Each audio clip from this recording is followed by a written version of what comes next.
9 मई की तारीख इतिहास के पन्नों में दर्ज हो गई है क्योंकि पहली बार पश्चिम बंगाल की सत्ता की कमान भारतीय जनता पार्टी के हाथों में आ गई है। शुभेंदु अधिकारी ने मुख्यमंत्री पद की शपथ लेकर बीजेपी के एक नए युग का आगाज किया है। लेकिन इस शपथ ग्रहण की सबसे बड़े सीन स्टीलर रहे बॉलीवुड के डिस्को डांसर और बीजेपी के स्टार प्रचारक मिथुन चक्रवर्ती। पश्चिम बंगाल की राजधानी कोलकाता आज भगवा रंग में सराबोर दिखी। राजभवन के प्रांगण में आयोजित इस भव्य समारोह में देश की पूरी राजनीतिक मशीनरी मौजूद थी। प्रधानमंत्री नरेंद्र मोदी, गृह मंत्री अमित शाह और रक्षा मंत्री राजनाथ सिंह की मौजूदगी ने यह साफ कर दिया कि बीजेपी के लिए बंगाल की ये जीत महज एक राज्य की जीत नहीं बल्कि एक वैचारिक विजय है।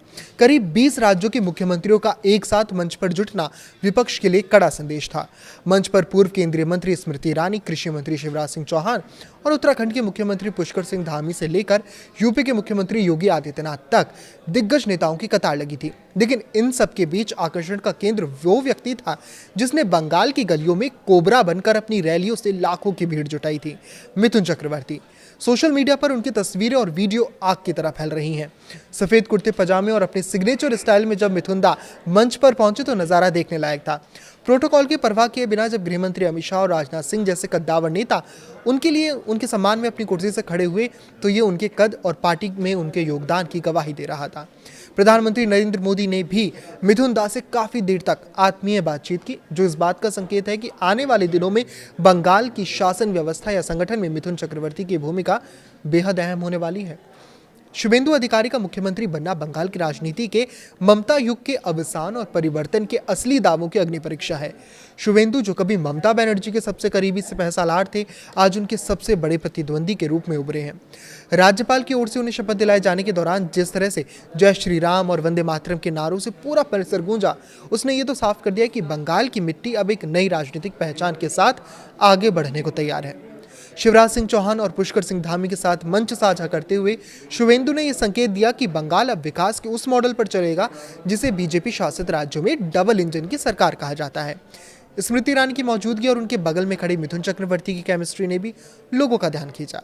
मिथुन दा का वो निराला अंदाज जिसमें सादगी भी थी और एक विजेता का आत्मविश्वास भी बंगाल के आम आदमी से सीधे जुड़ता दिख रहा है।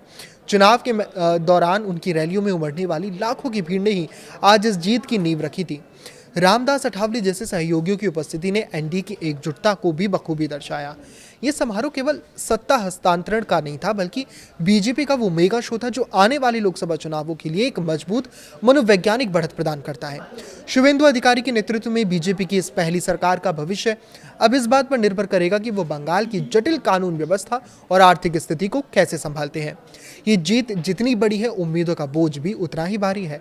मिथुन चक्रवर्ती जैसे सांस्कृतिक प्रतीकों का सहारा लेकर बीजेपी ने बंगाली अस्मिता के साथ जो जुड़ाव बनाया है उसे अब सुशासन यानी गवर्नेंस में बदलने की चुनौती है।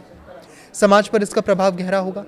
ये न केवल राजनीतिक ध्रुवीकरण के अंत की शुरुआत हो सकती है बल्कि बंगाल के औद्योगिक पुनरुद्धार का जरिया भी बन सकती है।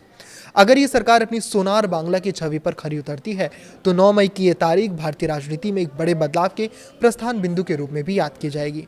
बंगाल ने आज अपना फैसला सुना दिया है। अब बारी शुभेंदु अधिकारी और उनकी टीम की है कि वो इस भरोसे को हकीकत में कैसे बदलते हैं। इस पर आपकी क्या राय है, हमें कमेंट करके जरूर बताएं। लाइक करें, शेयर करें और इसी तरह जुड़े रहें। नमस्कार।